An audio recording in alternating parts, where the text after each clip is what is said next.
We're live. So, call to order. Pledge of allegiance. Allegiance to the flag of the United States of America, to the republic which stands one nation under God, indivisible, with justice for all.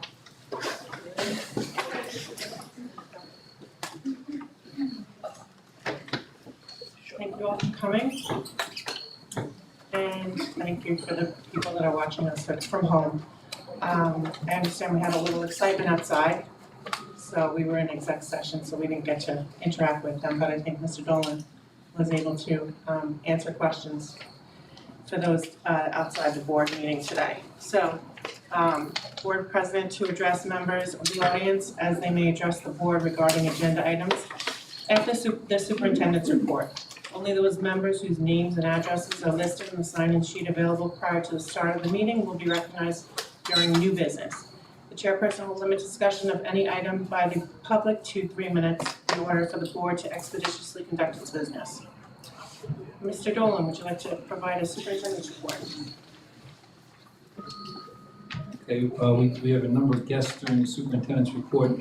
I'd ask first for Dr. Aileen O'Rourke to come up, and she's going to talk to us about the mental health survey. Okay, I think there were some questions. Should I use the mic, or could you use the mic Yeah. during these Unless comments? you're going to sing it. I'm not gonna sing. I'm not singing, but. Okay, the green light is on. All right, there were a few questions about the mental health survey that was sent home the last week in August and why that was sent home. That was something that was recommended by New York State, and a listserv was sent out, and every district in Suffolk County worked together to create mental health surveys so that when the kids returned to school, we would have an idea of who was coming back, what some students were coming back with. We wanted to see what traumas were faced during the months that they were off. In addition to that, we also asked parents if they needed us to reach out to them, which several parents did. The surveys were then sent back to each social worker in each of the buildings, and each social worker worked with the surveys to reach out to different families regarding their concerns. So that was the reason. I know there were questions at the last Board of Ed meeting regarding the survey. That was the reason it was sent home late in August. Thank you. Okay. Yeah, he's just going to summarize. And I'd like to publicly thank Dr. O'Rourke, the entire special ed department. These are very challenging times, and they are doing their very best to provide services for everyone. And so I want to thank her for being here. Next up is our athletic director, and I want to make one quick comment. I'm very proud to serve with Steve-O, and there's been a lot of chatter out there, but I'm very proud of the way he's working very hard to do everything he can to get kids out there on these fields that we have. We have to work within the confines of the governing body. We will support, the conversations with Section 11, and I know Steve is lobbying very hard, and I am very proud to serve with Steve-O. So Steve, you're up. Thank you. Good evening, everybody. I just wanted to give out some information. We do want to see kids out on the field. So what I propose to our Board of Education, hopefully sometime in October, early October, we're going to get these kids out on the field with some open workouts with our coaches. So that way it will be a lot of skill and fitness activities to prepare them for their upcoming seasons. Like I said, this is a phenomenal state-of-the-art facility, and we do need to get these kids out there. So I'm going to be working as hard as I can to get them out on those fields safely, following the New York State Department of Health and the New York State Public High School Athletic Association guidelines, so that way we can get them out there participating and then get going for our January 4th first season, which would be our winter season. So I look forward to seeing all of our kids out on those fields. So thank you. Thank you very much, Mr. Steve-O, and personally, having been on the council at Section 11 for over 12 years, it's very difficult when you have to make decisions for the entire county, and that's why I'm very proud. Mr. Steve-O is going to work with the folks internally, our coaches and our, the unit leaders, for the coaches, and, our goal, as he stated, was to start to get kids out there in a safe, organized manner, and supervised. So stay tuned. I think hopefully we'll have good news in the next week or so. Couple of things now, and please, I am going to put this in writing next Tuesday, okay? Because we, a whole bunch of stuff going on, but I wanted you to hear certain things. First of all, a phone call went out tonight. We got hit with our first confirmed case of COVID at the high school. We're very fortunate that we're able to reach out to places that have already gone through this, and I feel for some of these people, some of our closest and dearest colleagues and friends in other districts. But immediately we became aware the Department of Health notified us very late this afternoon. We took the precautionary step of closing the high school tomorrow and telling the students to go, go virtual for several reasons, especially this being our first run through, and we are not going to be able to get full Department of Health guidance overnight. We have custodians at the high school right now, and they've begun the cleaning process. I give Mr. Manzo, Dr. Bells, Mr. Harrison, and Mr. Estivo, our COVID people, and Mr. Bernardo at the high school and his team a lot of credit. We are beginning to notify people so they can take precautions. And quite frankly, we want to be safe. That's our number one objective. Now, there's been a number of people have already texted all of us asking about the SATs. By closing the high school tomorrow and by starting the cleaning process immediately, we will be able to have the SATs, unless the Department of Health directs us otherwise. But we believe that those kids who've been trying so hard and waiting so long and studying so hard, they are going to have their chance to take the SATs in a safe environment. Ladies and gentlemen, I can't stress this enough. This has been an interesting ride, and it's been very easy to compare district to district. But we were very clear in October, in late August, and we said late August, early September, we said we were going to open in a hybrid, and then we were going to assess the situation, and we were going to make, we were very comfortable that we were going to make changes, which I'm about to announce at this time. But I want to be clear that every day is a new and exciting adventure for us, and we need to be flexible, we need to be safe, we need to be careful. Someone just said it downstairs. It was interesting downstairs, because I will tell you, I was proud of the kids. I was proud of everybody who showed up there, whichever side of the coin you were on. I saw some really good conversation. They might have been a little too close together, but they were wearing masks. And that's what this is all about, is working together. People wanted to tell me what was going on down there, and I went down and saw it for myself. We need to have conversation. We need to listen to each other. At a time like this, things are going to change, and they're going to change quickly and rapidly, and we don't want to overreact, and we don't want to underreact. So again, I do thank the folks downstairs who came out, expressed their opinion, and hopefully went home safely. Okay? Now, as far as the announcements, October 5th, at the 6 through 12 level, we're going to begin with live streaming. And we told our virtual students at the 6 to 12 level that they were going to begin on October 5th, logging on and following their classes from home. That is still, that's where we're at, that's where we're going. And honestly, we do anticipate some bumps in the road. But as I continue to say, my hope is that we'll be thankful by Thanksgiving that things are going smoother. But October 5th, virtual students, as promised, back in August, are going to log on and follow along, and students in the cohort that's not in school can log on and follow their class. Now, after much, there's been a lot of discussion, a lot of opinions have been expressed, but starting November 9th, the K-5s are coming back full-time. Look, guys, it's save your applause till June, okay?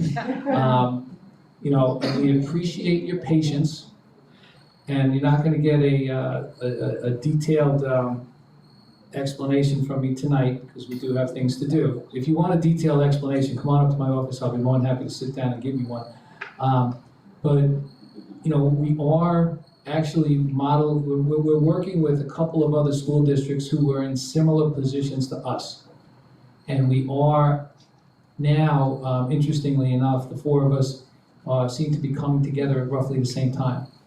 And I want to stress, you know, I love East Islip. I want us to be leaders. I want us to be, you know, like I said, I want to be proud that we can have a bunch of people disagreeing and do it in a way that we can actually listen to each other, and that will allow, you know, compromises and decisions to be made. But we all, you know, we appreciate your patience. We appreciate the fact, I'm glad that you're clapping, but like I said, save the applause till the end of the year. But the K-5s will be back starting November 5th, November 9th, full-time.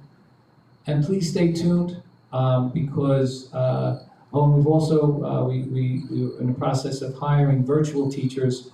The people who signed up for virtual at the elementary is closed out now, but they will be assigned to a virtual teacher, and beginning October 5th.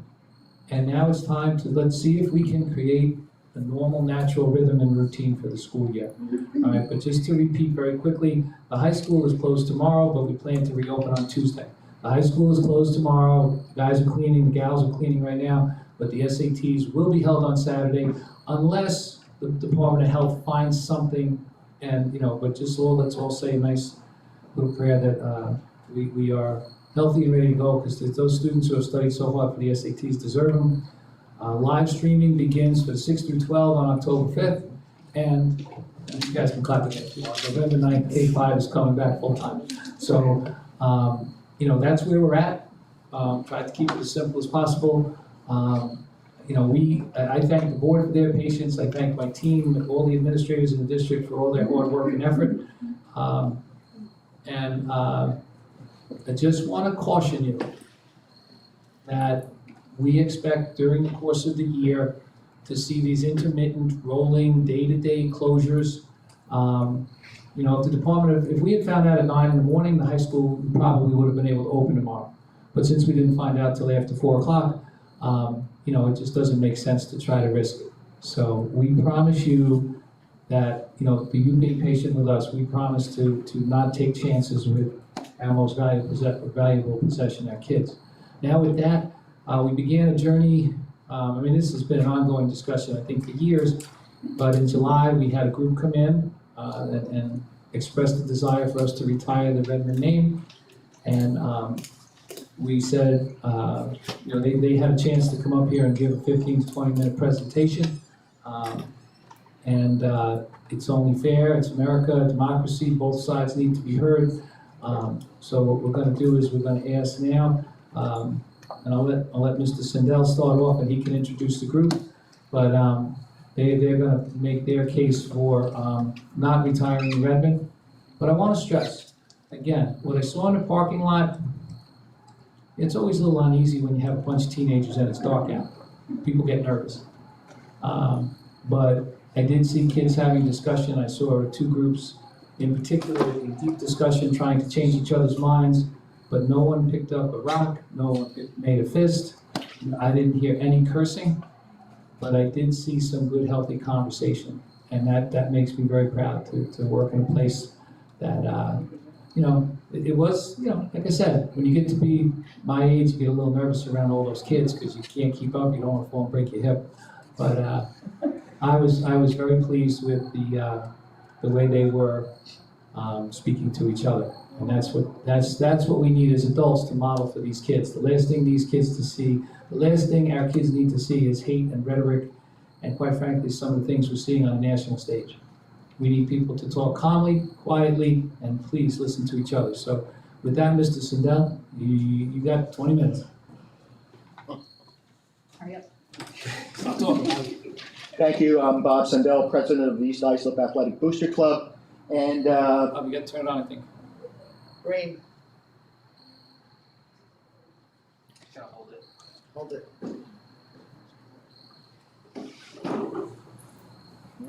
Is this camera on?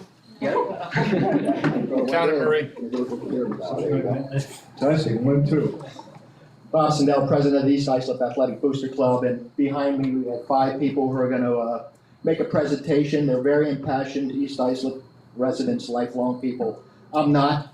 After I speak, I'm going to turn it over and introduce Nick Mata, who's the reason we're here, because of he's the one who initiated the Save the Redmond petition. Personally, I can't believe we're here. People are dying of COVID on a daily basis, and we're debating a mascot. 2 cops were shot last night. We're debating a mascot. Breonna Taylor shot in bed, and we're going to discuss this mascot. It's embarrassing, I think. I didn't grow up here. I'm from Pennsylvania. My mascot was a zephyr. Anybody know what a zephyr is? It's a light wind. I was never proud to be a zephyr, but I've been here 25 years, and I've discovered Redmond pride and what it means to these people here in this community, and I've never seen people revere, honor, and respect what the Redmond name means to East Islip, Islip Terrace, and Great River. Not a single person here, or that I know of, uses it in a derogatory fashion. It's a symbol of the strength of the Native American, the courage, the honor, the standards they live by, the fighting mentality and attitude. That's what we promote. We don't look at it in a derogatory way whatsoever. I don't know any other indigenous group of people, personally in the world, that are revered in this way. So to say it's racist, if I say to somebody, I honor you, I love your courage, I admire your spirit and your fighting attitude, well then I'm a racist, and that's all there is to it. It's just a shame. I lost my train of thought. What we're hoping tonight, because this is a big undertaking for you, the board, we don't think people out east, people in Nassau County, people in Oklahoma, Iowa, Colorado, Arizona, should have a say in what we do here in the East Islip School District. I'd like to see us go to a vote. I'd like to see it as a community vote, whether it be a special election or with the next school elections next spring.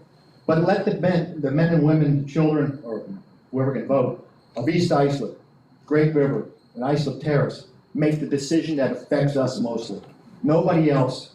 We have some Native Americans in our community, 3 of them that have signed our petition. One of them wanted to be here tonight, but her son's an Air Force cadet, and she couldn't make it, but someone's going to read her letter.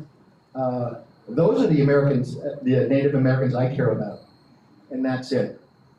And as to the other side, when the last presentation was made, we took the high road. We were told to stand down by Nick. Let them say their piece. Let's not get involved. Let them have their time to say. And they've obviously taken the low road, because look what they did here tonight. It's just ashamed and embarrassing. I'm getting threatening letters, emails, messages on social media. I'm getting them from fake profiles. Shows me that a lot of these people are cowards. I know some board members have received some vulgarity in their emails and texts or whatever. A really fine business in our area was threatened the other day because they supported us. Been a teacher maligned within the school district. Yesterday, one of the community pages received 5 hate speech,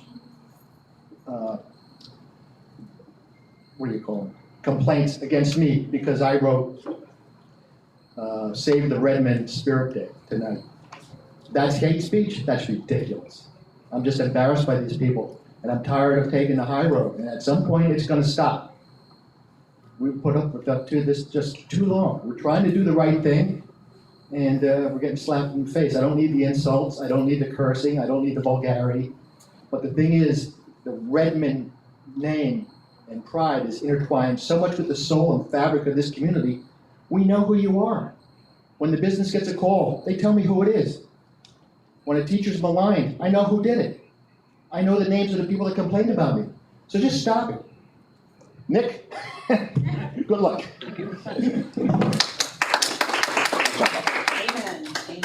Hello, board. How are you guys tonight? My name is Nick Mata, East Islip graduate of class of 2015. For those who don't know me, I am the head of the Save the Redmond petition on Facebook. Our petition has over 3,000 signatures signed by ex-East Islip alumni, parents, and children that could see the petition. The other petition has over 10,000 signatures.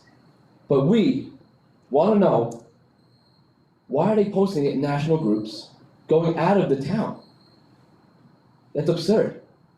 Nobody in, like Bob said, Oklahoma, Colorado, Idaho, doesn't matter.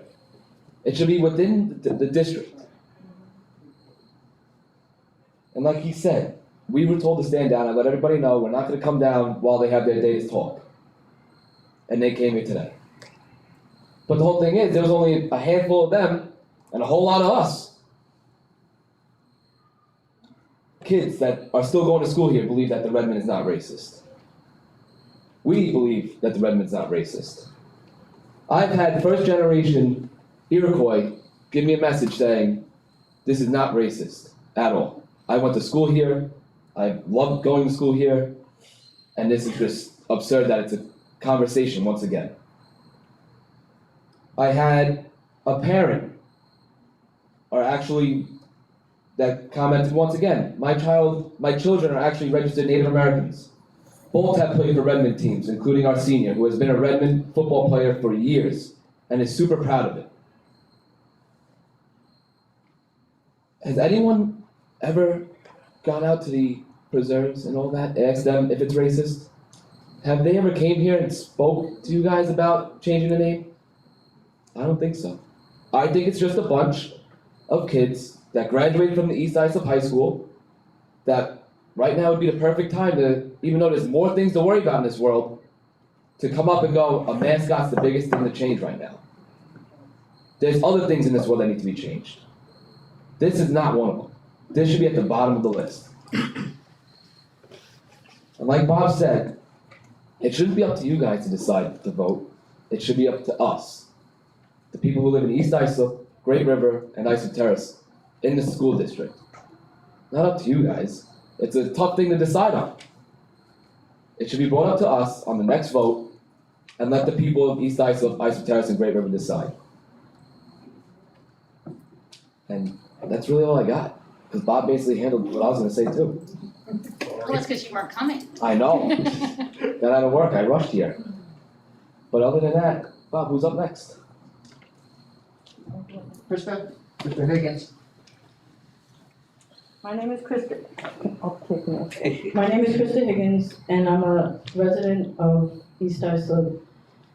And I wrote down what I had to say because I didn't want to miss any points. So, Long Island is rich in tradition based deeply from the original inhabitants, the Indians.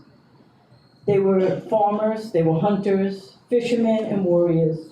They were proud, they were honest, and they were loyal. They valued family and they valued the land. East Islip Redmond have similar values.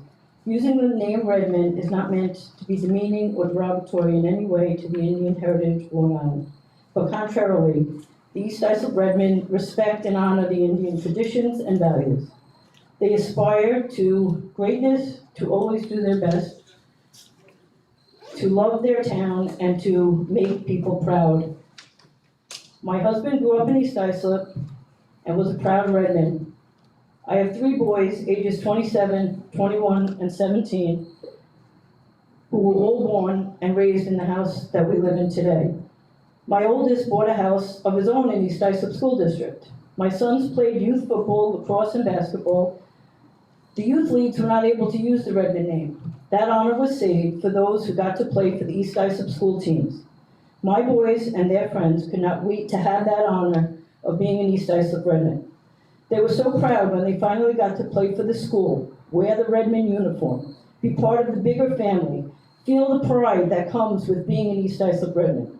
Becoming a Redmond meant that they knew that people in this town would come out to support them, to cheer them on. They were expected to always give 100%. They would use their strength and endurance to give their all in every sport that they played, to fight, to win, together, to love, and support their teammates as brothers. Players became families on and off the field, many of whom will be lifelong friends. The East Islip Redmen and Lady Redmen respect the Indian heritage of Long Island and personify the values held by those Indians. My husband and my sons will forever be East Islip Redmen, and we can only hope and pray that the craziness that we're seeing in many things in society today stops, that East Islip does not become victim to it, and that East Islip will always be Redmond forever. I'm going to end with a fitting Pueblo Indian prayer. Hold on to what is good, even if it is a handful of earth. Hold on to what you believe, even if the tree that stands by itself. Hold on to what you must do, even if it's a long way from here. Hold on to your life, even if it's easier to let it go. Hold on to my hand, even if someday it'll be gone. And I'm going to add with the last two lines, which I wrote myself. Hold on to what is right and keep the Redmond name. Thank you.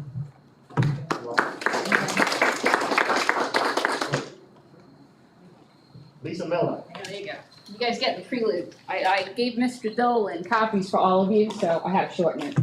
I thought I had 15 minutes by myself. All right. In the last few years, society has witnessed a dramatic emergence of political correctness in all facets of our social fabric. A vocal segment within the nation has aggressively pursued complete adherence to the new view of political correctness. Almost anything past or present is now susceptible to heightened scrutiny of political correctness. In recent years, the political correctness move reached across our secondary schools, and advocates for this movement have applied pressure to school boards, school superintendents, and principals to change long-standing school mascots, school names, and school fight songs due to labeling offensive, sexist, or containing ties to the Confederacy. So where does this all stop? I have yet to meet a Native American in this town to step forward to say they were offended by the Redmond name. In a land of freedom, we are held hostage by the tyranny of political correctness. School boards have aggressively pursued implementation of political correctness to appease a certain number of advocates who have taken up this cause. I am asking the school board to buck the trend and stand with others, such as the Mascot School District, who have said no to political correctness taken too far. Redmond, as defined in the dictionary, is defined as the North American Indian. Dated, of course. Only now, often offensive, because advocates of this political correct movement have deemed it as such. Do you know that there is a group called the Redmen who are members of a major benevolent fraternal order established in North America in 1834? The rituals and regalia are modeled after those assumed by white men of the era to be used by Native Americans. Despite the name, the order was formed solely by and for white men. The fraternity traces its origins back to 1765 and is descended from the Sons of Liberty. These patriots concealed their identities and worked underground to help establish freedom and liberty in the early colonies. They patterned themselves after the Great Iroquois Confederacy and its democratic governing body. To many, this would be a compliment to the American Indian. I'll save the little more history for all of you to read later. I can go on about the history of the Redmen. Today, the Improved Order of Redmond continues to offer all patriotic Americans an organization that is pledged to the high ideals of freedom, friendship, and charity. These are the same ideals the country was founded on. These are the same ideals that the community of East Islip upholds, and they hold them dearly. My point? The Redmond name does not have to have a negative connotation attached to it. I find it offensive that advocates of this movement to cancel East Islip culture would imply that we are racist in wanting to keep the Redmond name. The Redmond name is a huge part of this community's history and heritage, and the community has a lot of pride associated with this name. As I stated earlier, where does this end? Should we start renaming all the street schools that are deemed by some as offensive? In today's climate, if a team were to call themselves the Snowflakes, as in Snowflake League winter softball, it could be viewed as offensive due to its definition in the Collins English Dictionary of 2016. Its definition is a certain group of young adults of the 2010s viewed as being less resilient and more prone to taking offense than previous generations. This word is often used today for the millennial generation, so we have a percentage of that generation we may offend. I say this in jest, but it is a realization of where we are today as a nation and society. Will the name Buccaneers offend today's Pirates of the Seas? A community history is important, and it is important that it's preserved. The Redmond name has historic significance to this community. Boomer Esiason is an East Islip graduate and was a member of the Redmond football team. A nation that forgets its past can function no better than an individual with amnesia. This goes the same for the community. The Redmond name is a testament to the history of this community. America is nothing if not an epic story. Every town and city, every community has a unique tale to tell. The Redmond name is a huge part of the tale of East Islip. It is part of the East Islip community heritage. It should not be caught up in this cancel culture movement sweeping the country right now. I challenge the school board and this community to hold steadfast in preserving our Redmond name and what it represents to our great community. It is not meant as a racial slur for Native American Indians. That is the interpretation of a certain group of people. This is not how any of us in the East Islip community here tonight view or interpret the Redmond name. All change is not growth, and all movement is not forward. In my opinion, changing the Redmond name does nothing to move us forward as a community. The negative effects of too much political correctness means when society made a wrong decision, nobody dares to point out the mistake. I will take this opportunity to say before it happens, changing the Redmond name would be a huge mistake. I will leave you with this quote from Thomas Sowell. In this era of political correctness, some people seem unaware that being squeamish about words can mean being blind to realities. The reality is the Redmond name is not meant to be derogatory or offensive to Native American Indians. The Redmond name has been a sense of pride to this community for generations and hopefully will continue to be for generations to come. And you guys can pour a glass of wine when you go home and read the rest of this. There's a lot of history about the Redmond in here, okay? Thank you, thanks for the opportunity. I'm sorry. You got me?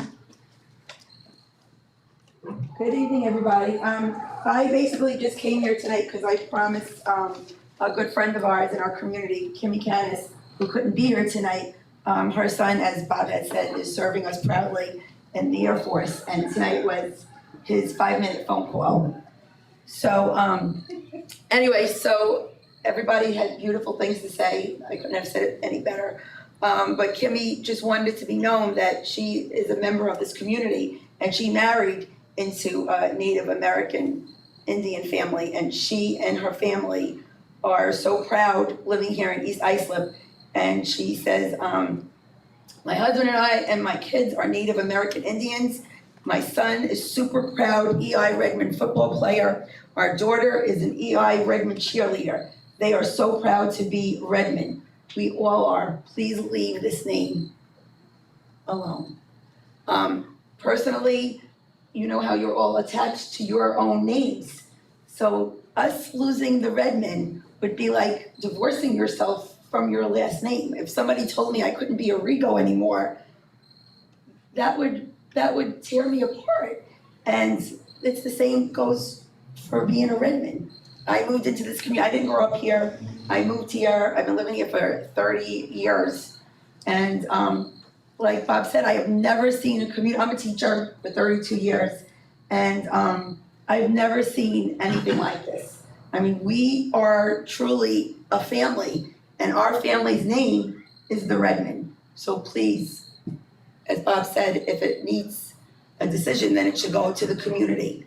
Because it's our name. It's our family's name. Go Redmond. Thank you.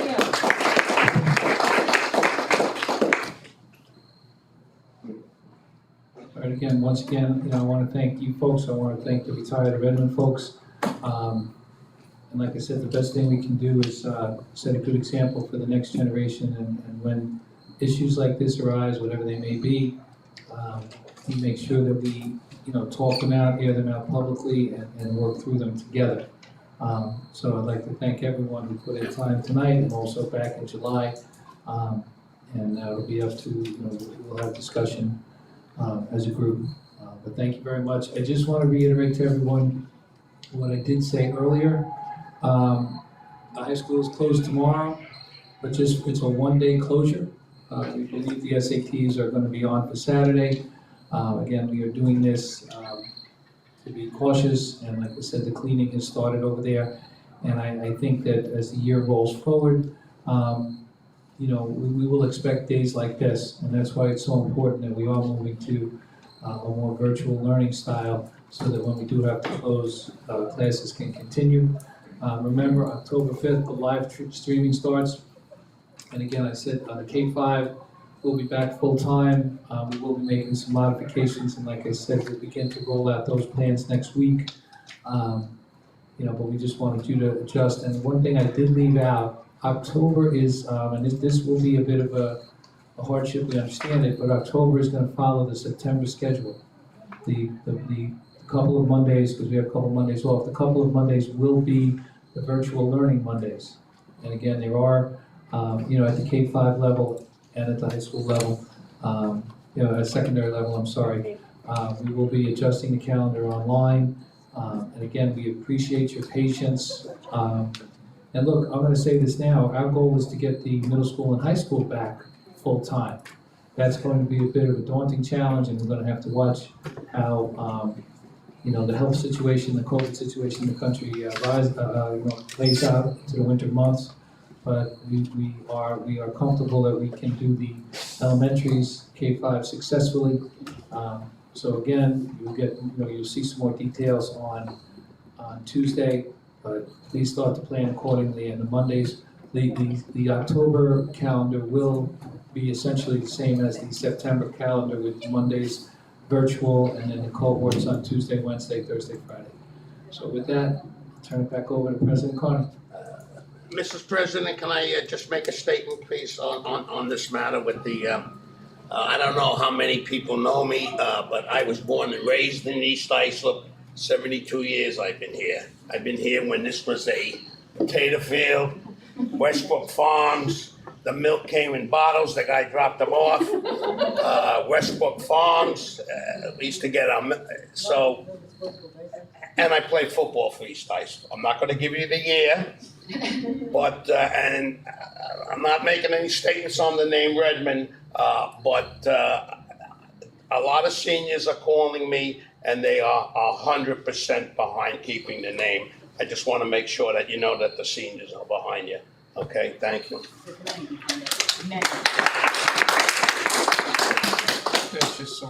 More importantly, we're gonna have Mr. Montori's football statistics up online tomorrow. And I wanna know, is there anybody in East Islip that doesn't know Mr. Montori? Because then I wanna meet that A person. lot of new people now, a lot of new people. He was here before the You know what, Boomer comes to East Islip to get Mr. Montori's autograph and advice on place to call.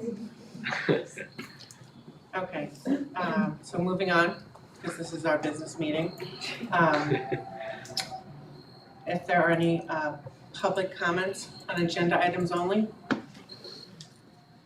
No? Okay, so we'll move on to certified personnel. Be it resolved upon the recommendation of the Superintendent of Schools, the Board of Education approves the resignations, terminations, leave of absence, position abolitions, employment appointments, tenure appointments, and salary changes in accordance with applicable provisions of education law and civil service law as cited in the certified personnel attachment. Get a motion? motion.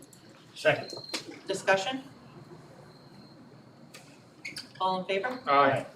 Mrs. President, I am abstaining on this matter. Thank you. Okay, motion passes. Non-certified personnel, be it resolved upon the recommendation of the Superintendent of Schools, the Board of Education approves the resignations, terminations, leave of absence, position abolitions, employment appointments, tenure appointments, and salary changes in accordance with applicable provisions of education law and civil service law as cited in the non-certified personnel attachment. Get a motion? Motion. Second. Discussion? I have a question about, we have some advisors on this list, and that's a good thing. Are we looking at other extracurricular activities besides athletics, besides advisors? What other clubs can we do? Can we do things outside? What other possibilities are there to get as much back as we can to a full-time school? Those conversations are ongoing currently with the administration at the high school and the middle school, and we're doing everything we can to try to be as inclusive as possible with all the clubs that we're on. If I could add. Good answer. I'll tell you this, Mr. Koch, I've been very pleased with the teachers' creativity and ingenuity in wanting to, get whatever clubs possible going, in a virtual fashion, so it's safer. So I think we're gonna see some new opportunities for kids, and quite honestly, look, we'd rather have them in school, but I think we may see some kids who might not necessarily have been able to maybe stay after and avail themselves of clubs this year, get involved. So, it's gonna take a little longer to get it rolling, but I've heard some pretty creative things. So I think we should get some good things out of this. All in favor? Aye. Aye. Mrs. President, I am abstaining for this one also. Okay, thank you. Motion passes. Consent agenda. At this point, would anybody like any of the consent agenda items removed? This morning I wasn't here on 8/27, so I can't vote on 9/2. Okay, so we'll do a separate vote for 9.2. Any other? Okay. Be it resolved, the Board of Education, upon the recommendation of the Superintendent of Schools, approves the regular business meeting minutes of August 27th. You mean you didn't watch the video after? No. No. Motion? Actually, I did. Can I get a motion? Motion. Mr. Montori, do we have a second to the Second. minutes? All in favor? Aye. Abstain. Motion passes. Okay, so consent agenda items 9.1, 9.3 to 9.13. All in favor? Aye. Tax levy. Be it resolved upon the recommendation of the Superintendent of Schools, the Board of Education sets the 2021 tax levy for the East Islip Union Free School District at $71,910,497. The tax levy is the same as was budgeted for the 2021 school year. The 2021 total assessed value, homestead and non-homestead, is $364,569,127, or $3,678,509 higher than the 2019-2020 assessments. This increase is due to the higher assessments for commercial and residential properties. This increase, along with a slight shift in the assessed valuation for non-homestead proportion to homestead proportion, results in a tax rate increase of decrease, I apologize. That's exactly why I wanted to read this, decrease, 0.69 versus the budget increase, which was 0. We did not have a budget increase, we actually have a tax decrease of 0.69%. You got a motion? Motion. Second. Discussion? Mr. Harrison, what is this, about the third time in 5 years we've had tax decreases here in East Islip in our school taxes? Actually, at this point, the projected average tax rate for our homeowner is less than it was back in 2013-14. Thank you. All in favor? Aye. Aye. Let me double eye that one, thank you. Appropriation changes. Be it resolved upon the recommendation of the Superintendent of Schools, the Board of Education approve the attached list of appropriation changes. Can I have a motion? Motion. Second. Discussion? Not for this one. All in favor? Aye. Okay. Old business. Do we have any old business from the board? All right, I'm back on my tirade about the live stream again, but just like we talked about, it's always good to have discussions.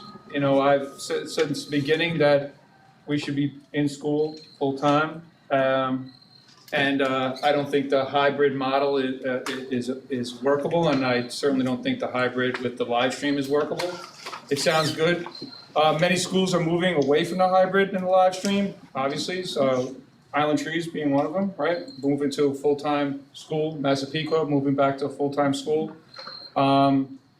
You know, Mr. Dolan said that we're trying to get to a normal rhythm of school, but also we want to reevaluate. So I hope that we're going to reevaluate this new model that we're trying as time goes on. If it doesn't work, are we going to move in a different direction? You know, I think, you know, and again, I want to be clear, there's been a lot of noise, a lot of emotion, but we stuck to our guns. We know what we said in August and early September. Yes, we are we're focusing on the K-5, and you know, it's tricky that the K-5s do not work in sort of a virtual world. And absolutely, we'll make this promise, and you can put it in writing that October 5th, we're going to start the live streaming. We're going to assess how it goes. And then, I mean, I'll say it, if things are going well and you know, I don't wanna sound like somebody else, but if the health numbers are good, and I'm not gonna speak again for other school districts, although, I am proud of the fact that we have an excellent network of people. I mean, tonight was a perfect example, you know, we couldn't, we were able to pick up the phone and speak to someone who's gone through what we're going through tomorrow and get a real step-by-step, blow-by-blow. You know, I don't care how many meetings you go to and how many times you practice it, a reality hit. So when it comes to looking at the hybrid at the secondary and, you know, our goal stated back in the summer is getting everybody back in school as soon as possible in a safe fashion. So we will continue to look. We will, you know, at the next Board of Education meeting, we'll continue to have conversation. We'll have conversation behind the scenes. We have seen a couple of schools that have made the move to go back, and we will study what they're doing, and we'll see if it fits our configuration. But the promise to you, Mr. Clark, and to the board, the entire board, President Carney, Vice President Zachary, Trustee Montori, and Trustee Nicolia, and to the community is, as soon as we can get them back safely, and as soon as we can get them back into the buildings, that's our goal, all right? So we will continue to evaluate day by day, week by week, and I think we proved it, you know, tonight by the announcement that we made. You know, we have always wanted them in school, and that's what we've said, and so the K-5s are coming back, and secondary, God willing, will be back sooner rather than later. All right, so the other thing about the hybrid, or what they call high flex, is that where it has been successful, it's been optional, right? A student in a college setting could choose whether or not they want to be in the classroom or at home. Do students in East Islip, are they going to have this ability to be optional? Can they say, hey, you know what? I'm going to stay home today and I'm going to watch the live stream as opposed to going to class? That is not an option at this moment. So how are we going to police? Because, you know, everyone who knows me, knows my son. He's thinking right now, I'm going to stay home. Why the heck would I want to go to school, have my attendance taken, when I can have attendance taken in my bedroom? That is something that, you know, he can also spend another year here if he doesn't come to school. He might anyway, but, you know, that's neither here nor there. I'm just saying, students like everyone else in life act in their own self-interest. And Not everybody. most people do. John doesn't. Except for you. No, I'm just saying. Anyway, my point is that if I'm a student, regardless of all the technical issues and all the other things that are negatives about this new model, is that you don't have to come. You can stay home and get the same instruction. I'm just saying, there are a lot of negatives, and that's one that is predominant. Kids won't come. You know, attendance is gonna be taken in class. And on the screen. And we're gonna expect the students to be there on the days that they're supposed to be there. And you know what, Mr. Koplik, we will work with this. I don't wanna give every kid out there an idea. But the bottom line, kids belong in school. And this is, we'll move forward, and if it doesn't work, we'll change it. All right, good. But I think what I would rather see is students, you know, instead of taking a negative point of view, I would rather see students aspire to do the right thing. I've always believed in the goodness of the students. I really truly believe that the next, you know, in all due respect, the next generation is going to be our best generation. And I'll say it to the kids sitting out there, and I'll say it to their parents. You're expected to be in school on the days you're in school. Avail yourself of the live stream on the days you're at home. Learn to live in this new world, because you're going to be working in this new world that's going to be very foreign to this elderly superintendent. But darn it, you know, if you choose to stay home because you think it's easier, you're not going to make it. You know, people in life, you can dream all you want, but if you don't get out of bed and go to work, it's not going to be the right thing. Everyone is coming out of bed and going to work in their kitchen. The flexibility of where you're going to do your work is something of the future. We expect that. I'm just saying that we have to look at what we really want to do here That's all. What's the goal? Is the goal to get 5 days of instruction to students? And what's the best way of getting 5 days of instruction?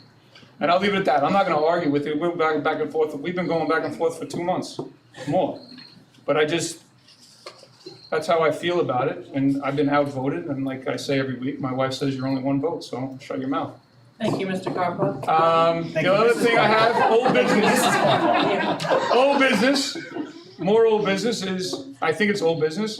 I think it would be a good idea if we practiced a full virtual day. Now, this is our first time, and it's a Friday, and we're gonna go asynchronous, but if we're gonna make sure that, if everyone thinks we're gonna go out, which is what everyone keeps saying, we haven't really practiced a full virtual or full remote day at the secondary level. If I And could how just we're gonna piggyback deliver that it. question, Mr. Harrison, can you tell us an update on the one-on-one devices, when we anticipate receiving them for the secondary and the additional elementary? The current information on the Chromebooks, which 315 were ordered for the elementary schools, is for the first week of October. Despite what's been told to us in the past about the laptops, that now is also about the same time. The 2,375 laptops. We did receive a small amount of 200, but the larger amount is again now stretching into October, unfortunately. We have received certain items. The webcams have been purchased and received, as have the cases and bags for the devices that we're still waiting for. We did institute a cashless policy in cafeterias, so the ID cards that are being used by all the students, that include the cards, the lanyards, and the badge holders have all been received at this point in time. Thank you. Mrs. Coney, if I could, the folks at the tables up here have heard this over and over again, but to the community,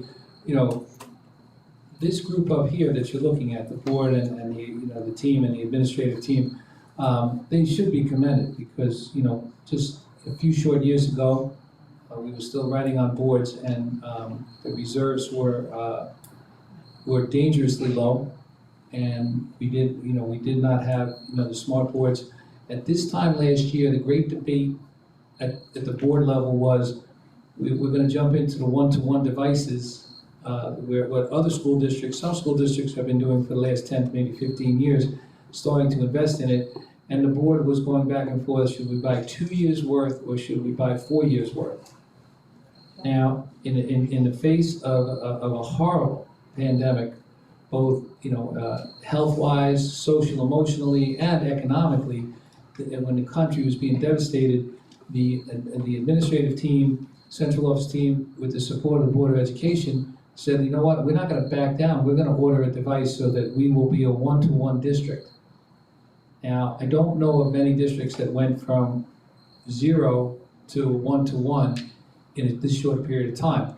Now, we also know the supply chain in the country is backlogged, and we are anxiously awaiting these devices. And I implore, the families, the employees, the teachers, the administrators, patience is the key. And you're correct, Mr. Karpluk, as soon as we have all of these devices, we're gonna fire everything up, and what doesn't work, we're gonna fix. And what works, we're going to continue to do. And again, what we need to work on, but when there are things we need to work on, but when you sit back and think about where we were a couple of short years ago, and what our students are going to be having, once we come out of this pandemic, what our students and our staff are going to have at their disposal, which is bodes well for the future of this community. Yep, you could look at the glass and say, oh, the computers are late, it's half empty. Or you could look at it and say, holy cow, and again, this Board of Education took a bold step last year in the face of some very, very difficult, economic, like I said, economic and social conditions. And they said, nope, we're not backing off, we're pushing forward. So, I think that, once again, I'm looking at Thanksgiving and we're gonna have a lot to be thankful for here. And darn it, our kids will not miss out. Our kids are gonna go to school, our kids are gonna work hard, and they're gonna, with the help of their teachers and the support staff here, and our support, we're gonna come out of this stronger than ever. That's my promise. But we gotta get the stuff here, and we will continue to test it. But you know, I promise you this, we will come out of this pandemic better, stronger, and more united. So there's going to be a plan for a full remote trial run. Yep. And if we didn't have a single laptop in this entire district, would we be back in school full-time? I don't see how that would be possible. If this pandemic hit 4 years ago, we would, well, I'm gonna be. I just wanted you to think about that. I'm gonna choose my words carefully. If We got all these laptops and now we can't go to school? If this, hold on a second, listen, we're coming back. All right, promise we're coming back. I promise you, we're coming back, just to make you happy. All right, Okay, any other old business? sorry, I took up your time, Phil. That's all right, I got nothing. Okay, new business. Are there any board members with new business? I just have one item. I'm back walking the track again. And I've had, the kids are on the new track. We paid over $1 million for that facility out there. The skateboarding again, on the track, bicycling on the track.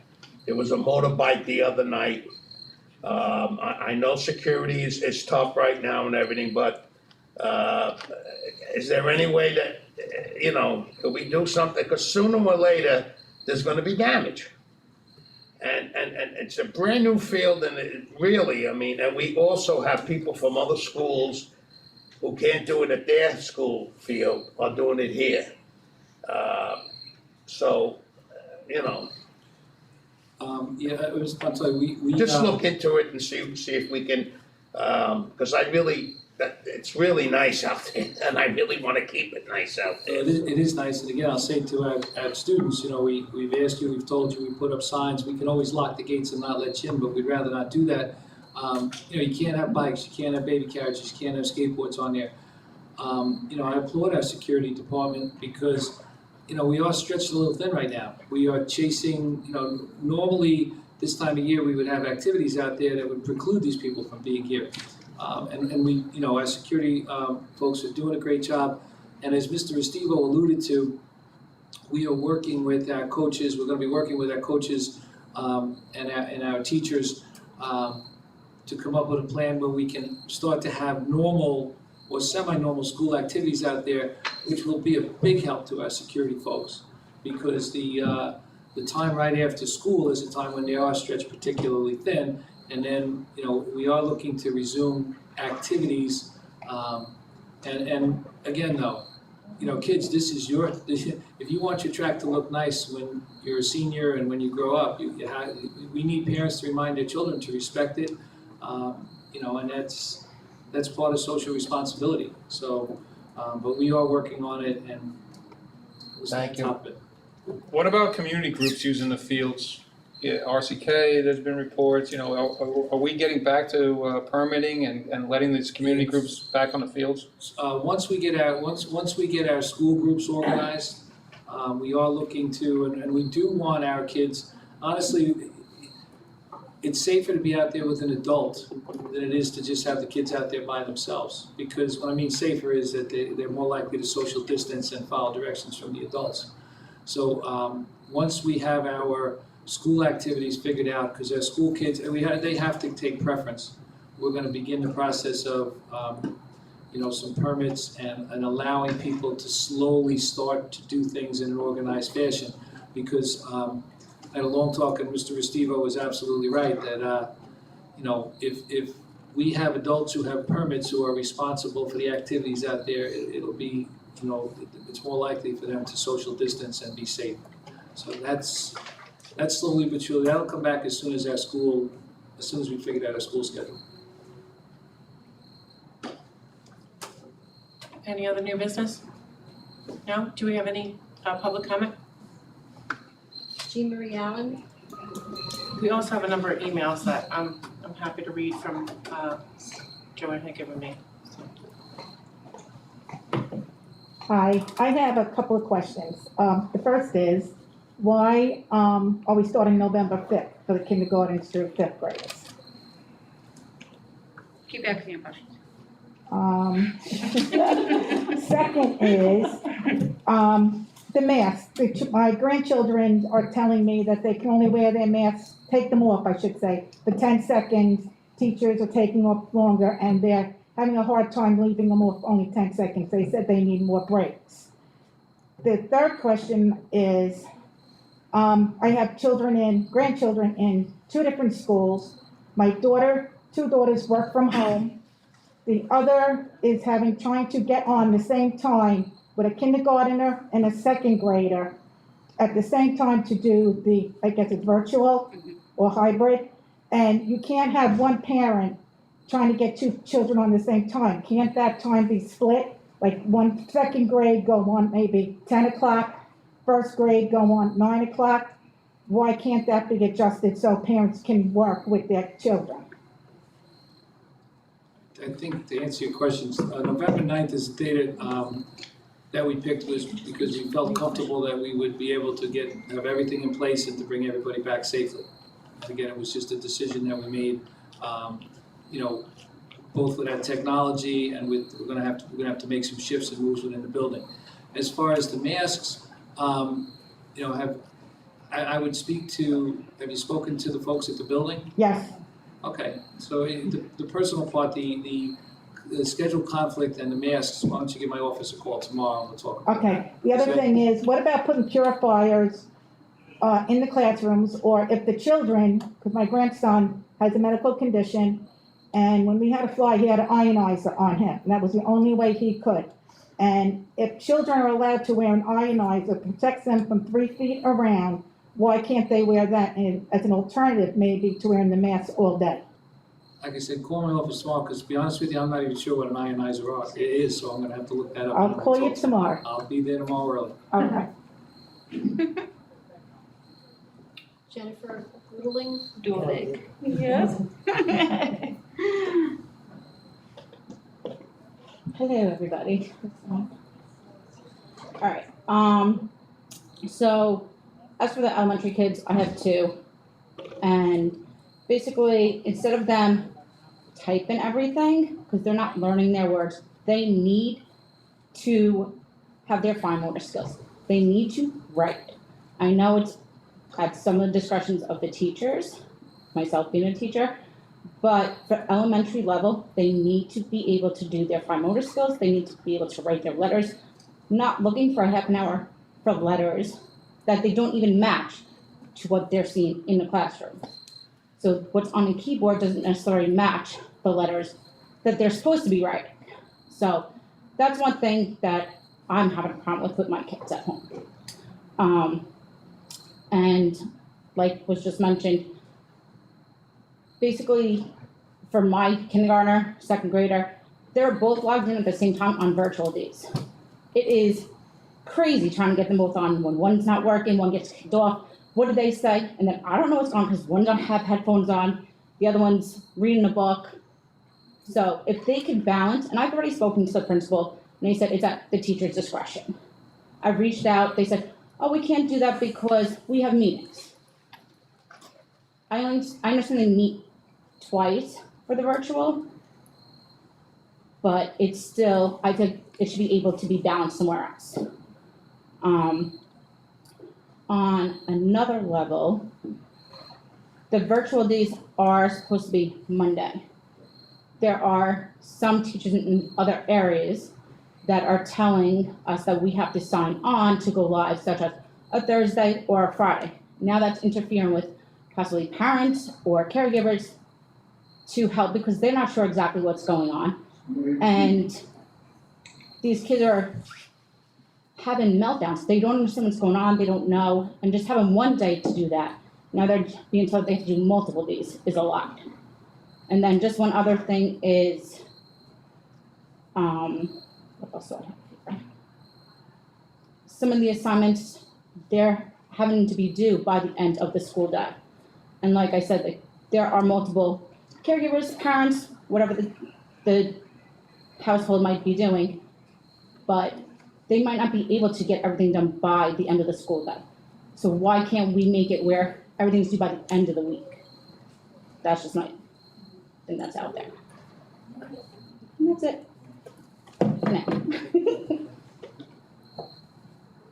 No.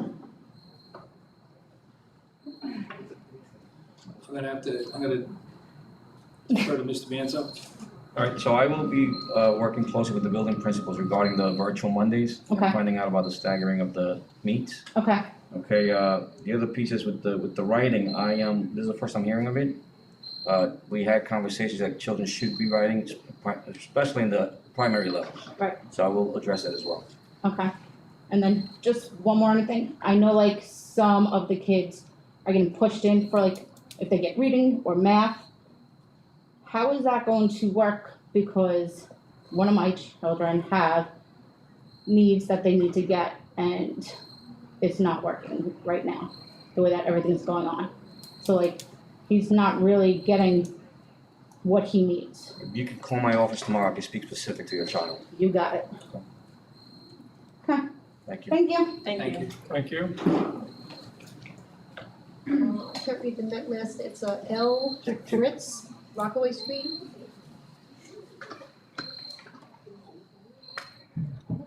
We can't read the name. Anybody on Rockaway Street? Rockaway Street? We can't read the name. I'm on Rockaway Street, but that's like, I already spoke, unless you wanna give me And time you back. did, you did sign in? I did sign it. Okay, then have- 258 Rockaway Street. Lisa Probably Miller. can't read my, yeah. All right. You want me to do the rest? I could do No. it. Be my pleasure. Kristen Remini?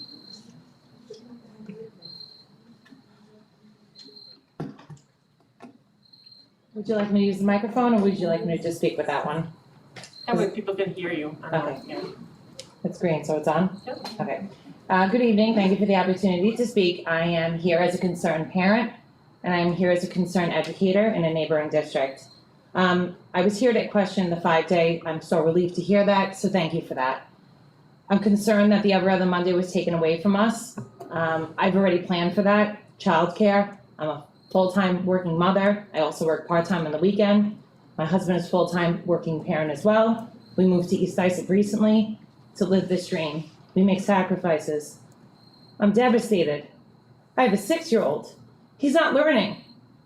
How is a 6-year-old supposed to navigate a Google Classroom, download Kami, use his little finger to write letters and numbers when he can't even write his name? He writes it backwards. He can identify numbers and letters because I work with him. I come home at night. I have a 2-year-old. I'm exhausted, but I do it because that's my child. Because I had that child because I wanted him. I'm let down by the East Islip School District. Every day I come home and I say, you can do it, Kristen. It's a new day. I don't know if I can. It's a burden. I know being a parent, there are burdens, but this is something I can't bear anymore. 9 a.m., make sure you're signed on. I have an alarm for that. Make sure that you submit the assignments. Okay, I have an alarm for that. What about the paper and pencil? How is he going to learn this if he's not being given assignments? I check his backpack only Thursday and Friday because those are the only days that we are afforded. How is that? I don't understand. I look in his backpack, I look in the folder. Where's the writing? What have you done? I'm concerned, and you should be too, because this is our future. These are our children, and they're not getting the opportunity to get the education that we moved to this district to be afforded. I'm sad, obviously. I'm hurt. I respect what you do. I come from a family of educators. My mother, my father, my sister, my brother-in-law, myself. I respect what you do, and I understand what you do, but you need to understand what we're doing at home. It's horrible. Now I get a parent swear that I have to give a diagnostic assessment to my child at home. Do you know what that does? I'm a special education teacher. Do you know what the distractors? Have you looked at the data? If a child takes a test after a recess, how they won't perform as well. So now I'm expected to work all day long, come home, put my 6-year-old on a computer to have a diagnostic assessment? What about his early foundational skills? Who's assessing that? Has anyone looked that my son can't write his name properly? That his J's are backwards? He may be dyslexic, but there's nothing we can do about that. I know my time's up. I have so much more to say. I don't even know where to go. I've been sitting at home watching these meetings, and again, I respect what you do. And please don't take it any malice. But I can't live like this anymore. There's so many things. Can they wear a gaiter? I want my son wearing a gaiter. That's what he feels comfortable with. Sometimes he can't breathe. He says, Mommy, I can't breathe. A 6-year-old. Seriously. He's not writing. He's not reading. What am I going to do? Why is the burden on me? And again, I'm the parent. I get that. But I'm an educator as well. 5 full days we're back in my district. I'm not comparing. But those children, they're so grateful to be back. So am I. Me and my co-teacher, every single day, thank God. Thank God we're back. This disease, this COVID, it was a nightmare for everyone. But I can't do it anymore, this burden. Please, please speak to these building principals about this diagnostic. How do they expect us to do this? I just can't fathom how you think that I'm going to come home at 6 o'clock at night and put my child on a computer and say, okay, you're gonna do your best. Don't worry about your 2-year-old brother that has chocolate all over his running around the house or your phone. It's impossible. There needs to be more paper and pencil writing. The sight words. My son, I'm going over sight words with him. Again, please, I'm not here to scream or yell. I'm devastated. We need these children back in school, and I know they're going back November 9th, and I appreciate that. But please, this every other Monday, I was planned for it. I told my son, you're going to school now. He loves his teacher. We love Timber Point. What am I going to do now? Go home and tell him he's not? Now I have to make sure every Monday that he's on 3 Google Meets? I don't know what to do. My 7-year-old mother is trying to navigate Google Meet. That's not fair to her. Then I have to pay childcare 2 more days because I have nowhere else to put him. And then what is he doing? Doing whatever he wants. I can't expect a sitter to do work with him. It's too much. Thank you for your time.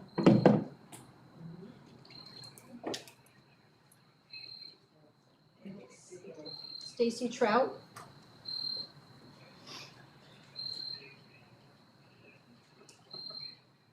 Do I have to hold this? Okay. My heart's breaking for that woman right now because that woman is every parent in this district with elementary age kids at minimum, if not also at the higher level. She's right. Thank you very much for 5 days at elementary. It's going to be pure hell the next month, but I will do what I have to do because that's what adults do. We put on our shoes and our pants every day and roll up our sleeves. I have questions about some of the things that you said. So we're going full 5 days with elementary. What measures were taken so that this can be done? Did we purchase dividers? Because I hear lots of rumors about these dividers. I imagine the masks still have to be worn. It is what it is. Enough with the masks, whether you like them or you don't. It's the law right now, executive order. Just do it. Taking away the Mondays in October, which my child was going to be allotted to do the 3rd week of October because he's cohort 2. So that's now gone. Am I correct in understanding that? Because we're going to be moving to live streaming in October? Live streaming at the secondary Okay, level. so live streaming at that secondary level.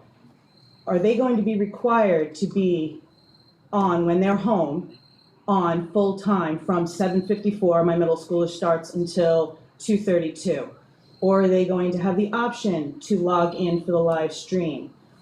What is the attendance policy for remote days? Because there seems to be lots of confusion, no consistency. Teachers are making up the rules as they go. They're turning off the stream, they're turning on the stream. Kids' attendances are being impacted by it, which just adds additional anxiety to my child, as well as to me, who is working full-time from home when I have to because my children are home, not what is preferred.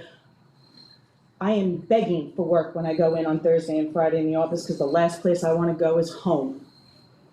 That's not okay. It's not. When they do go live streaming, like I said, what is that going to look like? We really do need to know, and we don't need to know the night before. Right before school started, we got a phone call from the principal of the middle school that his letter was going to be posted, and to be patient. It was posted Monday. I still had no idea on Tuesday when my child was remote learning what he was going to be expected to do on Tuesday. I had a schedule, super fantastic, he wasn't going to school. So what did that mean? Nothing. Because half of his classes weren't even loaded on Google Classroom yet on Tuesday morning. The laptops, first week of October. Thank you for that. I really just feel that the district has failed the teachers, the parents, the students. We need real leadership and direction so that the teachers know what to do, what's expected of them. We need consistency, and I hold the administration and that building principals responsible for that. That's really all. I don't know what other questions I could possibly have, because you did actually get a lot of my answers.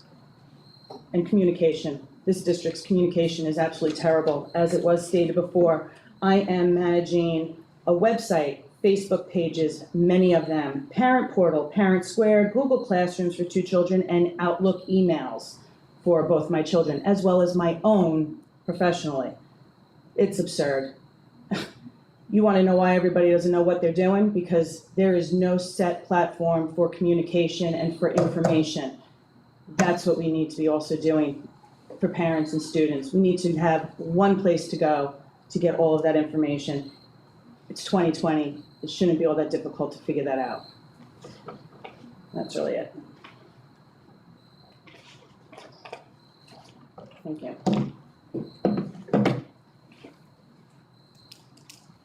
Ms. Herzog?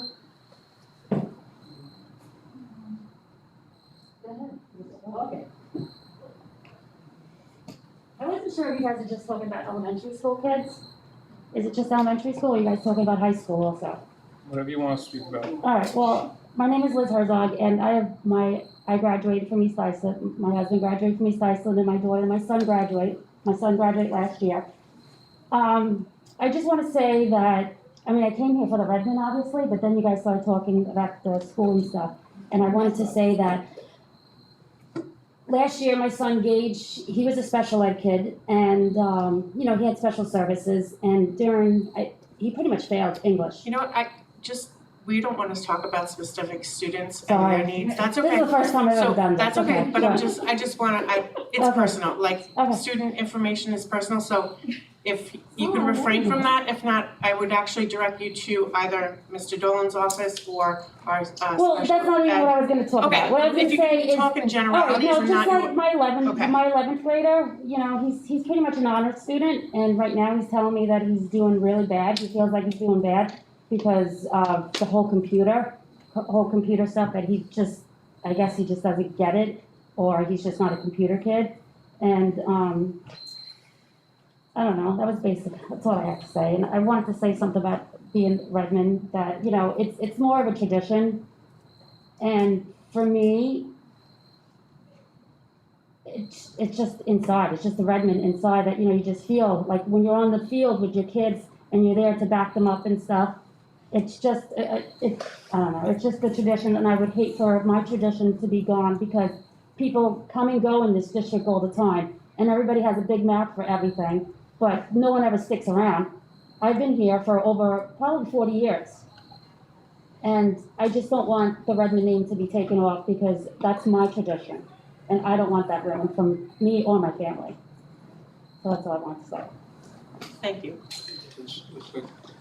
To the 2 ladies, and I apologize for not knowing the names, but to the 2 ladies who spoke previously, if you could call my office tomorrow, because as Jess said, it's very hard for us to address individual things.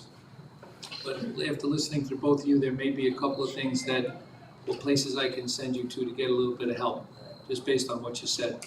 So if you could both call my office tomorrow, and Joanne will have the names, just call tomorrow morning, please.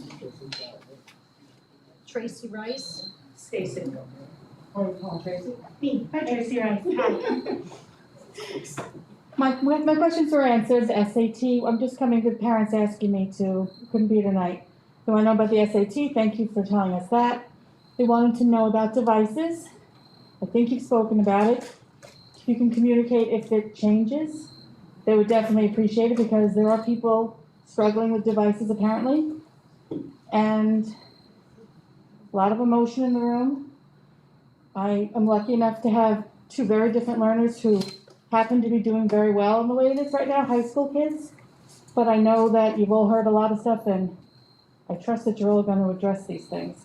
And that is all I wanted to say. Thank you. Caitlin Rice.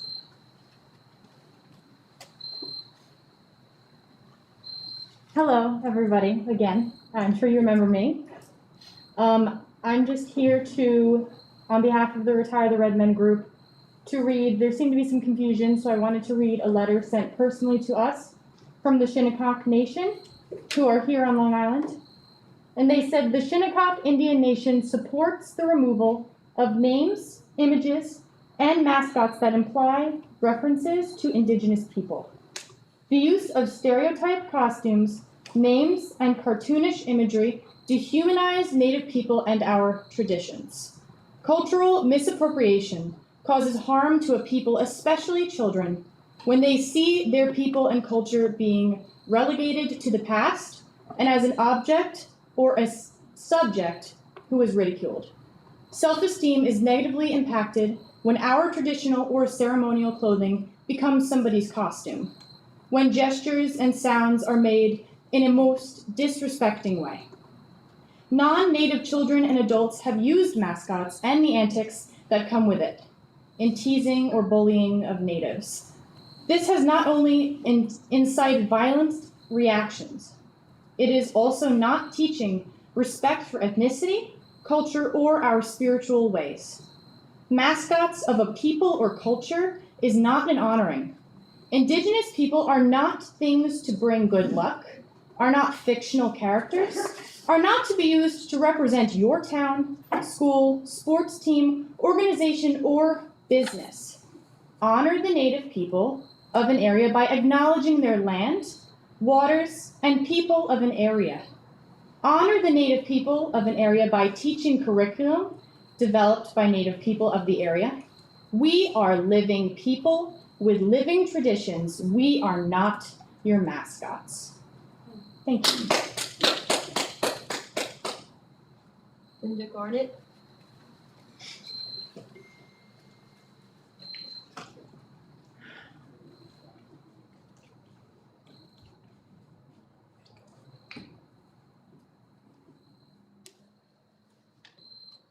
Okay, I'm not going to use the microphone.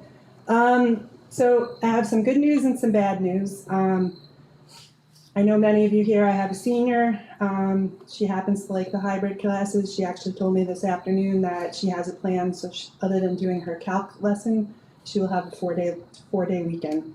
She has all her work done through next week. There's rumors going on that some of the kids will have to bring their own laptops, their own devices into the school with everything that they have to bring in, books, laptops, bags, coats, because it's getting colder. What's the plan on lockers? That's a question. We've had some attendance issues with the system.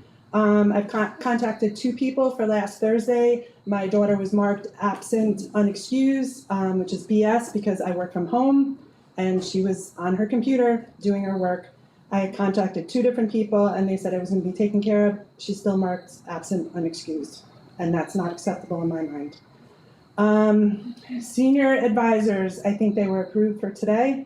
There is a senior banquet that the seniors were promised on November 2nd. There's a 50-person limit, so we would like to know how or what can be done in order for the seniors to have something, because they've had everything taken away from them, starting with their junior prom, their SATs, their ACTs, and numerous clubs and honors in the spring, similar to what happened to the senior class, but they were just completely forgotten about.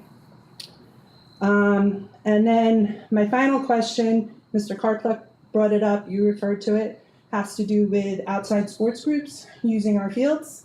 Today, rode my bike down by JFK. I live by JFK and I live by Timber Point. I've sent pictures to Mr. Dolan. I sent an email to the board. There were 2 lacrosse teams down there today using our fields. First of all, as of right now, our athletes are not being supported, okay? My daughter is captain of the field hockey team. She's not even allowed to call a captain's practice. Until those kids can use our fields, nobody should be using any field in this district, period. And it was at 6 o'clock tonight. So that was after the after-school, activities that would take place. Why are teams using our fields down there? Like, you're not supporting our student athletes. They had their fall seasons taken away. And I don't believe 1 minute that sports are gonna go in January. I just don't believe it. So why are you allowing outside groups to use our fields? A couple things. I do believe that we are supporting our athletes. I also, as far as the senior banquet goes, and I haven't had any discussion directly, but tonight we can't have 150 people in this room, and I think what we're all hoping and praying is that we get through this COVID and we can have a senior banquet.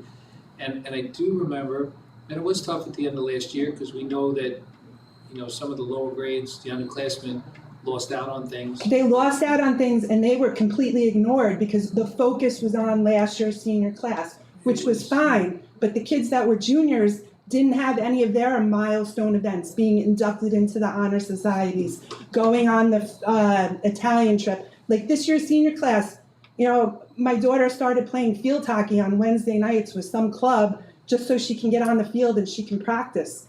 And they sent out a survey, would you be interested in going to Florida for a field hockey trip? And I'm like, well, if basketball is on, you can't, because right now Florida is on the list that says you have to quarantine when you come back to New York State. So you wouldn't be able to play basketball and you wouldn't be able to go to school. But in my mind, I don't think sports are going to go on.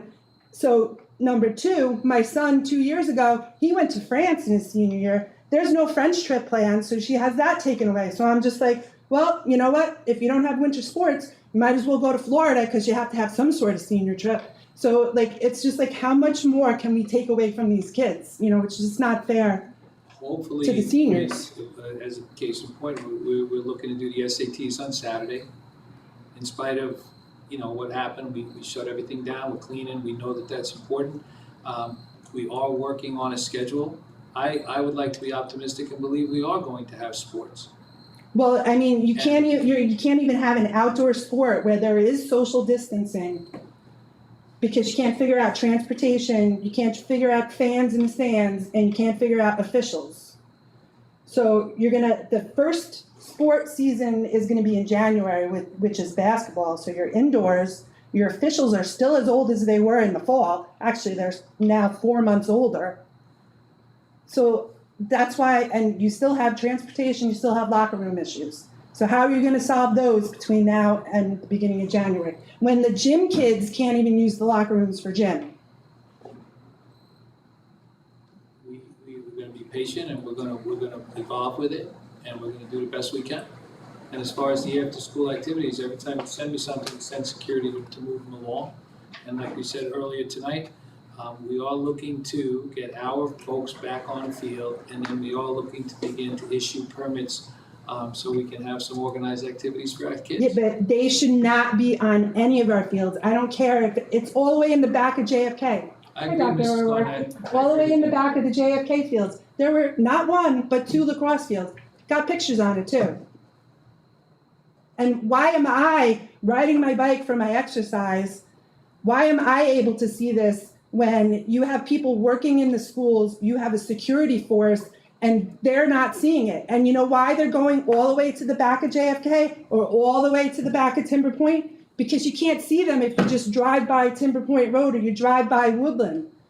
You actually have to go in the parking lot and you have to see them. Mr. Dolan, how many men do we have on the 4 to 12 shift, security-wise? We have men and women. Okay, how many do we have? Do we have enough security so this doesn't happen? We can add it. Can we add, please? Because it's the same thing. We had Little League football here last night. They were here. So, I mean, this young lady is right. if our kids can't go, and we have to do something. But We they are really our do. kids.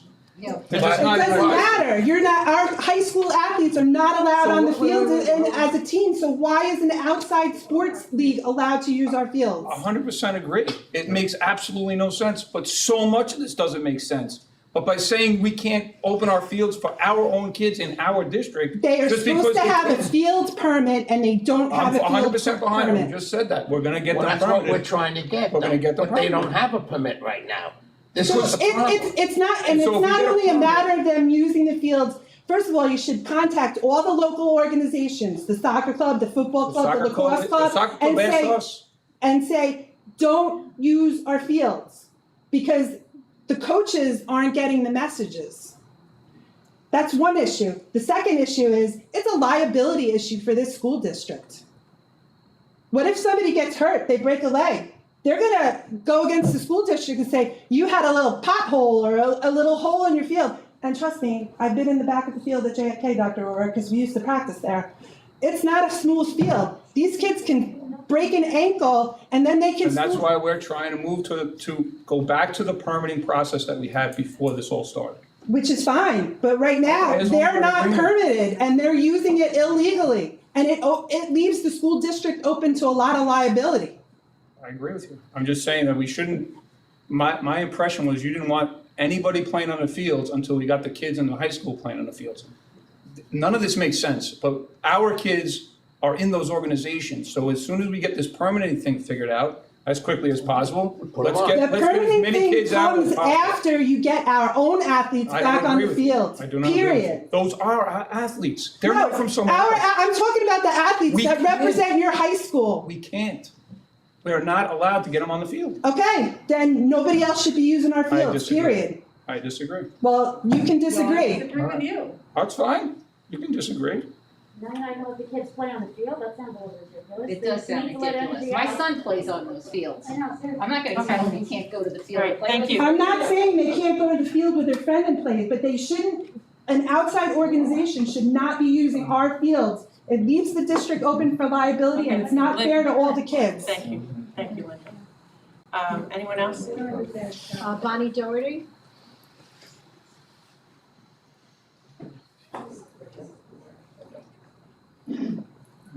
Hi.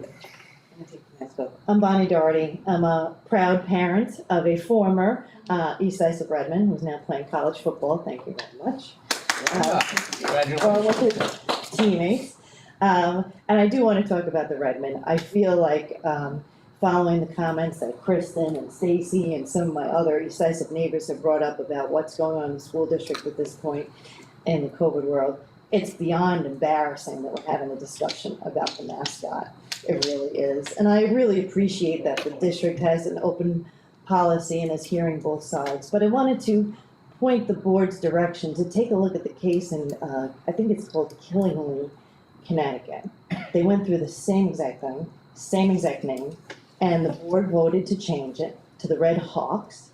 And then it became a political issue that board members campaigned on, got voted in, and a year later they reverted back to the Red.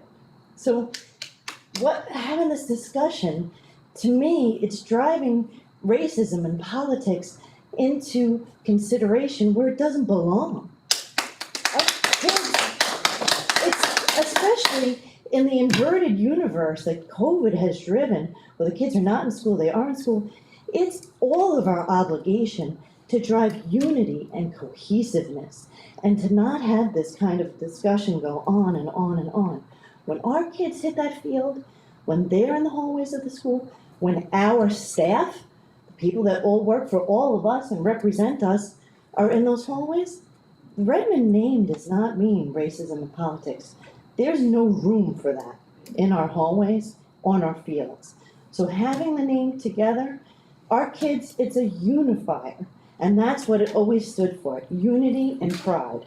I wanted to point you to that case in Killingley. There was one councilman who had some input on it, and he was a member of the Nipmuc tribe in Connecticut. He was a councilman, and he said he viewed the Redmond mascot as a strong symbol of his own Native American heritage. And he was happy to see it displayed across the school and the town. And he made an important note that we need to consider. He noted that there's little Native American history being taught in the curriculum. So perhaps if that's where we want to draw our ire, that's where we should look. And his quote was, "You want to eliminate the one thing that reminds this town of its Native American history? That's just wrong."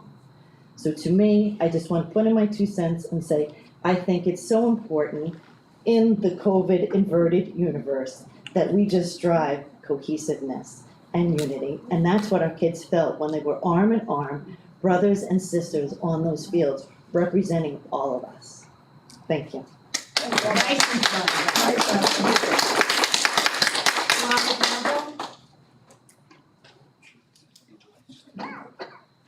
Hello. I think you might recognize me by now. Give me a second to clean this off. I'll be so careful, aren't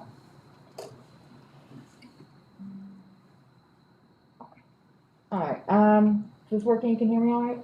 No? Yes? No? Not really working. It might be dead. Green is on. Maybe it's the mask. I'm sorry, you put it on that thread. Oh, you're one person. Check. 40.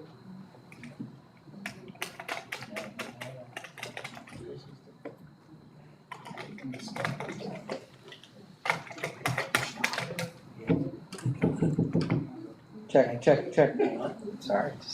No. Okay, I'll just speak really loud. I apologize. So I am very happy as a parent of a third grader to hear that we're going back to 5 days a week. That is fantastic. However, I do want to concur with the other parents.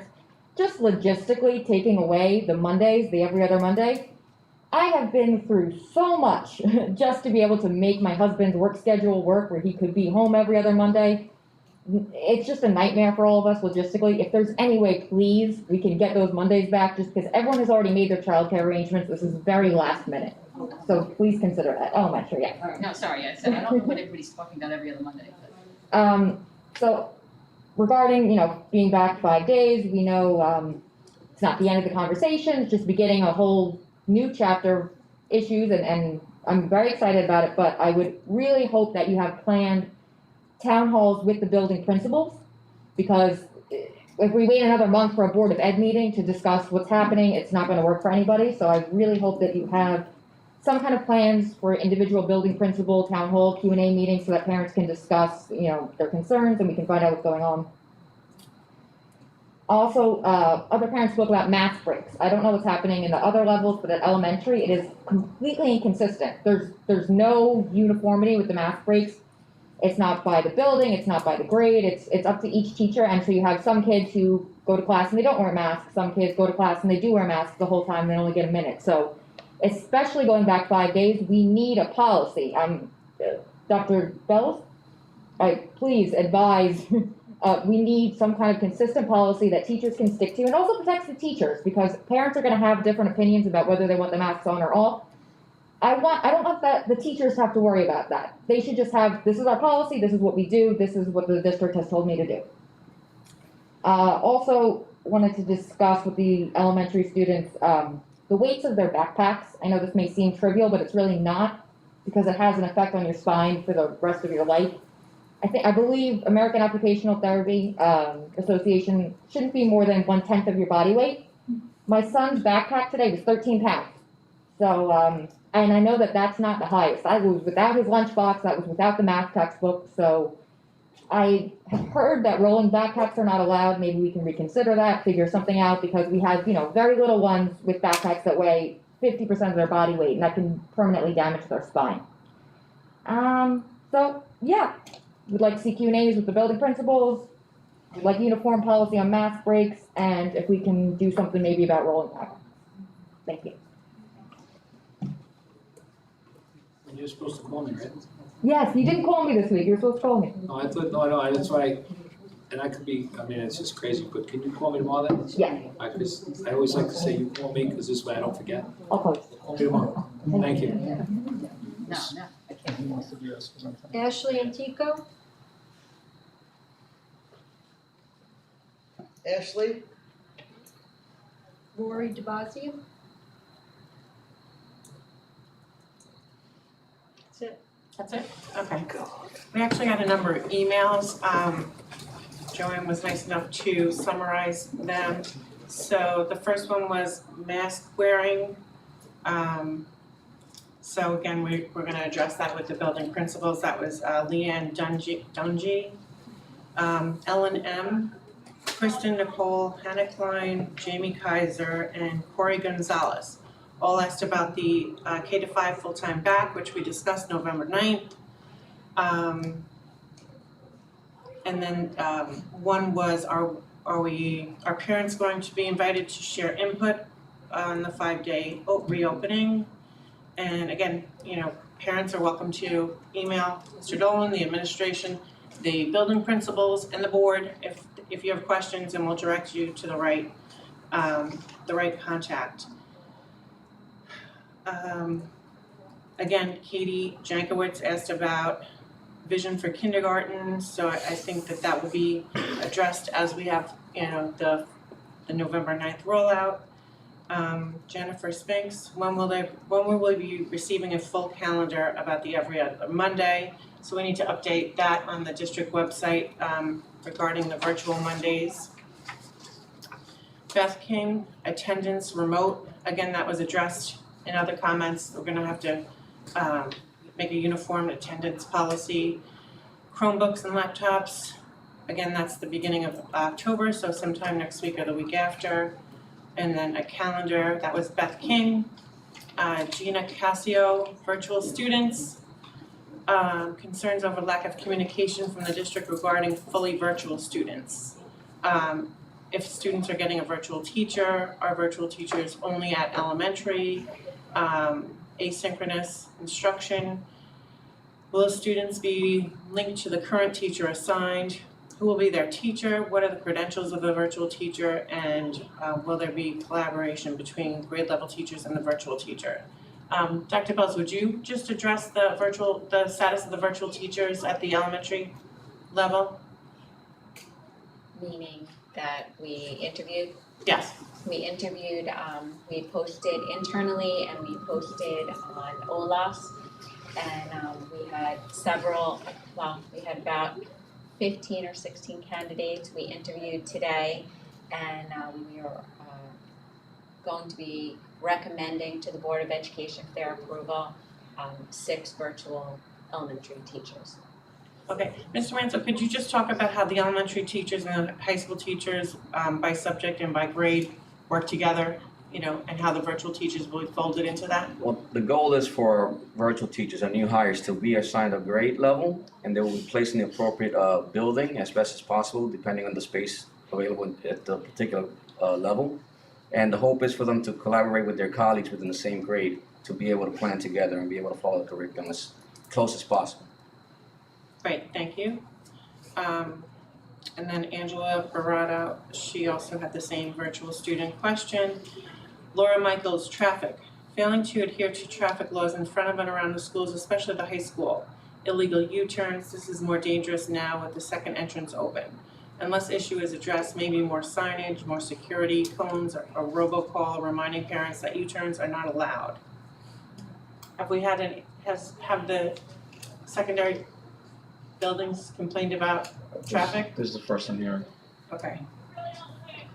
I don't drive my child to school, but she drives herself. So I can't attest to it, but I remember the last few years when I dropped my kids off, there was definitely some problems on Spur between Connecticut and the Redmond Street. So, Nicole, building maintenance. What is the normal procedure regarding building maintenance? Timber Point has broken windows with wasps coming into the classroom. JFK dealing with plumbing issues and students need to utilize the nurse's bathroom. How soon can these issues be resolved?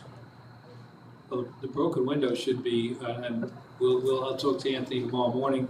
JFK did have a problem. Both pumps down at JFK broke, but they are, I believe, Mr. Harrison, were they replaced today or yesterday?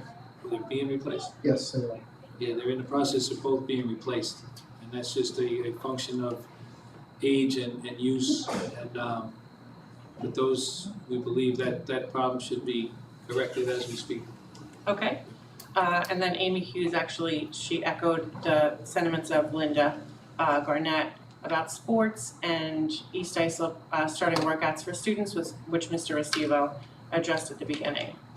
And she also asked, why are we looking to remove the Redmond name from our schools? So I think that is also, continued discussion. So that is the additional questions that were submitted by the community.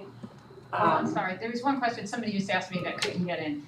Nicole Stassy had sent an email about a section 11 letter or something, and she just said she's waiting for a response. She wanted to know if it was being read here or So what we, section 11 for the sports. so what the bringing back- board has decided is to take our athletic director's recommendation Okay. and start with workouts and see where it goes. He's working with the coaches and the administration, and we're working towards getting our athletes back on the field. Okay, I'll let her know.